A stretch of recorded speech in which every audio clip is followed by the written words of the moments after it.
অ্যাওয়ার্ডের ব্যাপারেও আমরা আসলে দুটো অ্যাওয়ার্ডের কথা জানতাম, জাতীয় চলচ্চিত্র পুরস্কার আর আমরা ছোটবেলায় দেখেছি মেরিল প্রথম আলো। এখন সময়ের সাথে সাথে বিভিন্ন চ্যানেলেরই অনেক অ্যাওয়ার্ড প্রোগ্রাম আছে, যেমন চ্যানেল আইয়ের মিউজিকের একটা অ্যাওয়ার্ড প্রোগ্রাম আছে, আর টিভির অ্যাওয়ার্ড প্রোগ্রাম ছিল। তো হ্যাঁ, সময়ের সাথে সাথে ক্ষেত্র যেহেতু বেড়েছে, অন্য সকল ক্ষেত্রে অ্যাওয়ার্ডের ক্ষেত্রেও বেড়েছে।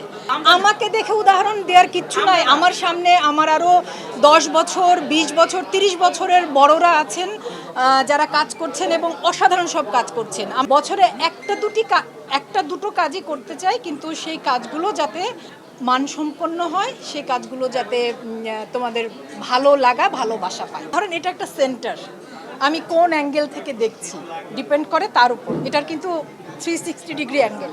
একদিক থেকে যেমন এটা উৎসাহব্যঞ্জক যে আমাদের তো আসলে কাজের ক্ষেত্রও অনেক বেড়েছে।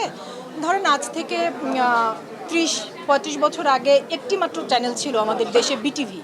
তারপর ধরেন 25 বছর আগে আরও 5টি চ্যানেল। তো এখন আমাদের দেশে প্রায় গোটা 40 চ্যানেল, হয়তো বা তার চাইতেও বেশি। তারপর হচ্ছে আমাদের ওটিটি প্ল্যাটফর্মগুলো গত 5-7 বছরে যুক্ত হয়েছে, এবং সেই ওটিটি প্ল্যাটফর্মও কিন্তু প্রায় 8-10টা মানে ওটিটি প্ল্যাটফর্মে কাজ হচ্ছে। সিনেমা তো আছেই।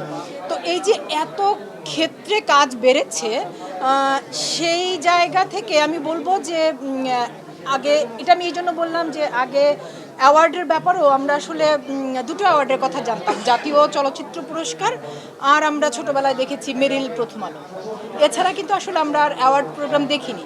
এখন সময়ের সাথে সাথে বিভিন্ন চ্যানেলেরই অনেক অ্যাওয়ার্ড প্রোগ্রাম আছে, যেমন চ্যানেল আইয়ের মিউজিকের একটা অ্যাওয়ার্ড প্রোগ্রাম আছে, আর টিভির অ্যাওয়ার্ড প্রোগ্রাম ছিল। তো হ্যাঁ, সময়ের সাথে সাথে ক্ষেত্র যেহেতু বেড়েছে, অন্য সকল ক্ষেত্রে অ্যাওয়ার্ডের ক্ষেত্রেও বেড়েছে। এটা আসলে ওই মানটা ধরে রাখার দায়িত্বটা তাদেরই, যারা সেই কাজটার সাথে যুক্ত। তো যারা সেই অ্যাওয়ার্ড আয়োজন করছেন তাদেরই কিন্তু এটা দায়িত্ব যে আসলে কোন শিল্পীদেরকে তারা সম্মানিত করবেন বা কোন কাজগুলো আসলে সম্মান পাবার যোগ্য, এই দায়টুকু তো আমাদের একটু করে নিতে হবে। তোমরা না আমাকে এই সমস্ত বলে এমন বিব্রত আর লজ্জায় ফেলো, মানে ধরো আমাকে দেখে উদাহরণ দেওয়ার কিচ্ছু নাই। আমার সামনে আমার আরও 10 বছর, 20 বছর, 30 বছরের বড়রা আছেন যারা কাজ করছেন এবং অসাধারণ সব কাজ করছেন। আমাদের সামনে মো আপা আছে, সাদিয়া ইসলাম মো, আমাদের সামনে জয়া আপা আছে, আমাদের সামনে দিলারা আন্টি আছে। হ্যাঁ, তো তাদেরকে রেখে মানে দিলারা আন্টি 84 বছর বয়স তার, তিনি এখনও কি দারুণ, কি দুর্দান্ত। বা মো আপা, মানে আমি বয়সের কথাটা উল্লেখ নাই করি, তোমরা সকলেই জানো মো আপা কি দারুণ কাজ করছেন। তো তাদের সামনে তো আমি আসলে একটা ঘাস পাতার মতো, আমি না কিচ্ছু না। এগুলো বলে প্লিজ এগুলো বলো না।